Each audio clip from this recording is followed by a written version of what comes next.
Hello guys, so today I'm going to show you how to loop YouTube videos on mobile.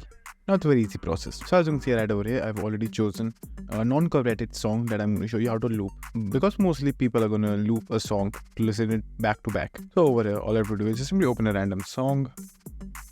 Now this is a song that I've chosen.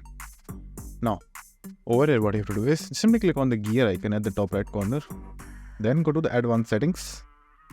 And over here you will have a loop option or loop video. So enable this option over here, and then you should see a looping icon right beside download option, as you can see right over here. So just simply click on that option and turn it blue, just like that. Now the video will loop the moment it is over. So let me show you. So if I go to the end over here, you will see that the moment video will end, it will start looping again from the start. So just simply wait for a few seconds over here, and now you will see the video will loop automatically from the start, as you can see right over here.